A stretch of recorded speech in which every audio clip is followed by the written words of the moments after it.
اعوذ باللہ من الشیطان الرجیم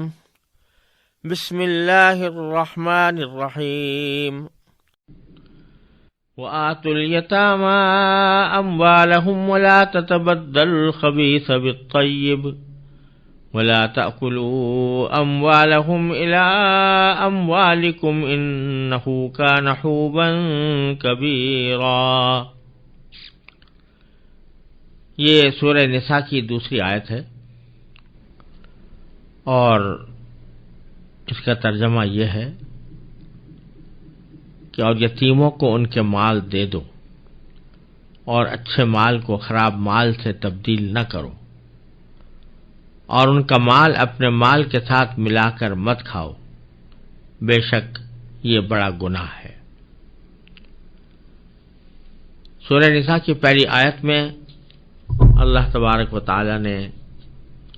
رشتہ داریوں کے حقوق کا لحاظ رکھنے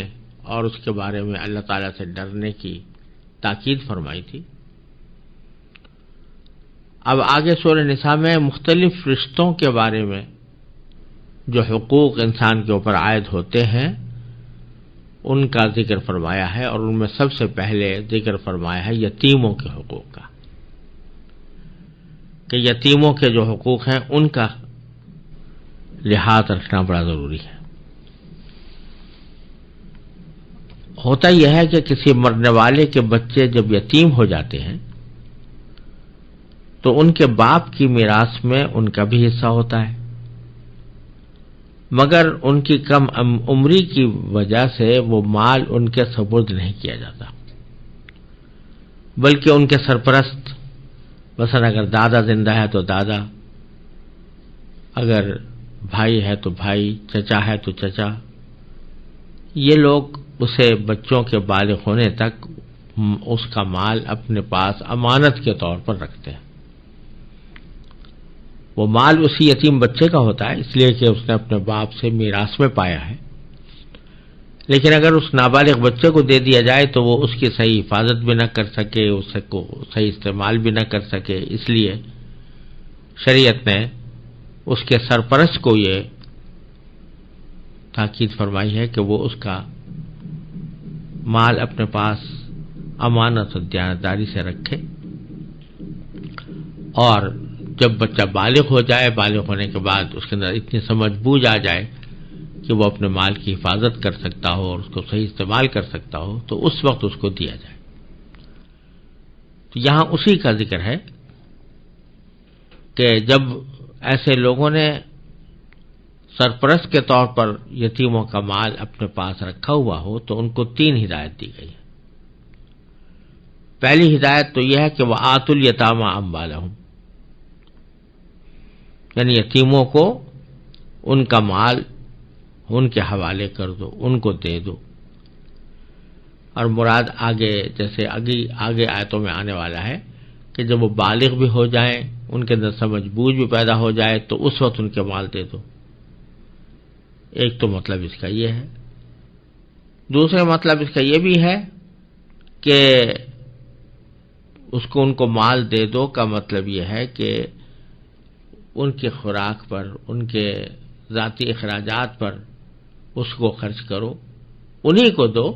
یعنی انہی کے ذاتی اخراجات میں اس کو خرچ کرو، خود اپنے استعمال میں نہ لاؤ یا کسی اور کو نہ دو۔ یہ مطلب بھی ہے اس کا، ہو سکتا ہے، اور ساتھ ہی یہ مطلب بھی ہے کہ جب وہ بالغ ہو جائیں اور بالغ ہونے کے بعد ان کے اندر سمجھ بوجھ پیدا ہو جائے تو پھر مال ان کے حوالے کر دیا جائے کہ وہ جو چاہیں اس کے ساتھ کر سکیں۔ اس کی تفصیل آگے آنے والی ہے چند آیتوں کے بعد۔ تو ایک حکم تو دیا گیا کہ یتیموں کو ان کا مال حوالے کر دو، وآتوا اليتامى أموالهم۔ دوسرا حکم دیا ولا تتبدلوا الخبيث بالطيب، اور اچھے مال کو خراب مال سے تبدیل نہ کرو۔ اس کی پوری تفصیل یہ ہے کہ بعض وہ لوگ جو یتیموں کا مال اپنے پاس بطور امانت رکھے ہوئے ہوتے تھے، وہ خود بھی وارث ہوتے تھے اس مرنے والے کے، اور وہ یتیم بھی وارث ہوتا تھا۔ تو بعض لوگ ایسا کرتے تھے کہ یتیم کے مال کی گنتی تو محفوظ رکھ لی،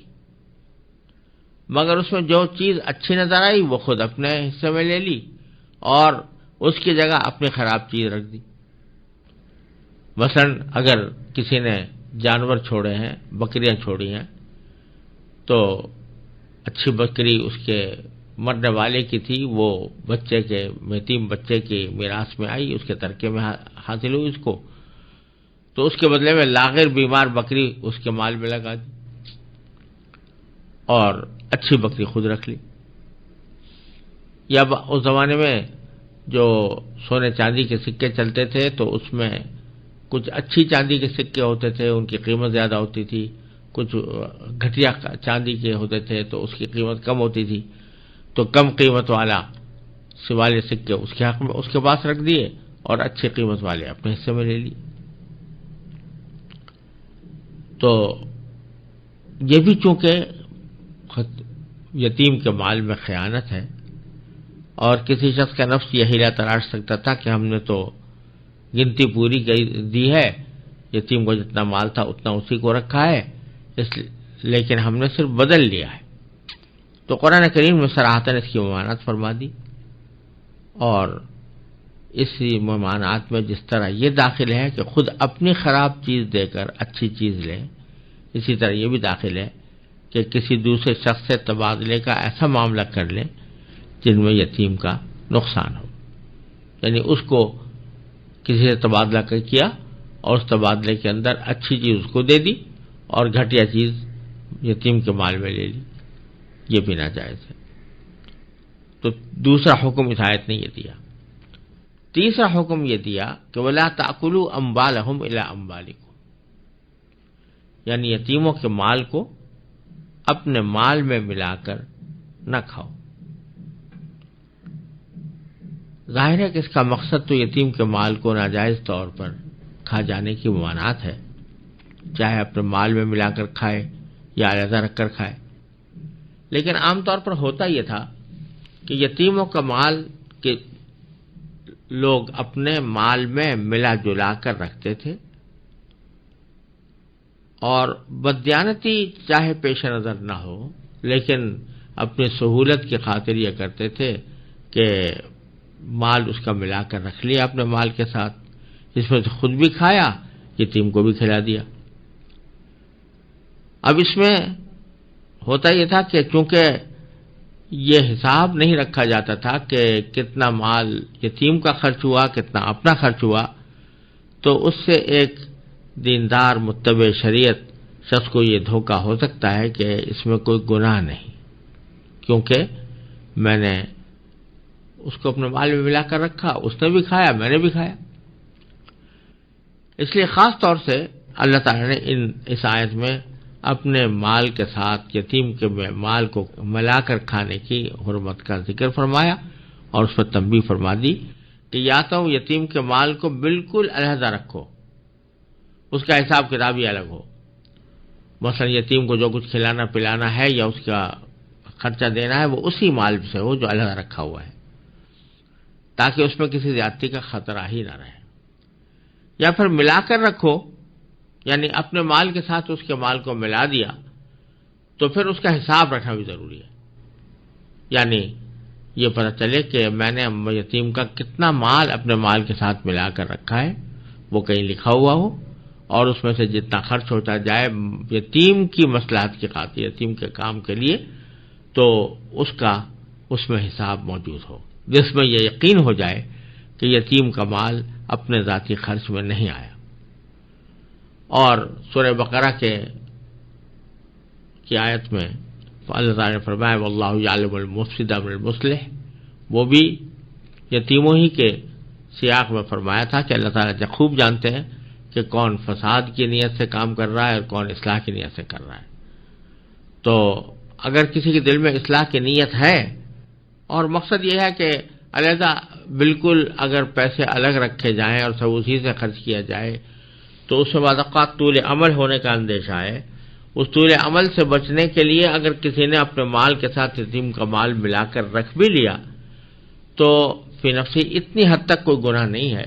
لیکن یہ حساب رکھنا ضروری ہے کہ اس میں سے کتنا خرچ میں نے اپنی ذات کے لیے کیا ہے اور کتنا خرچ میں نے اس یتیم بچے کے لیے کیا ہے۔ تو فرمایا کہ ایسا نہ کرو۔ تینوں حکم دینے کے بعد فرمایا انہ کان حوبا کبیرہ۔ حوب کے معنی گناہ کے ہیں، اور مطلب یہ ہے کہ یہ عمل کہ تم یتیموں کے مال کو اپنے مال کے ساتھ ملا کر کھا جاؤ، یا اس کے مال کو اچھے مال کو برے مال سے تبدیل کر لو، یا اس کو مال نہ دو،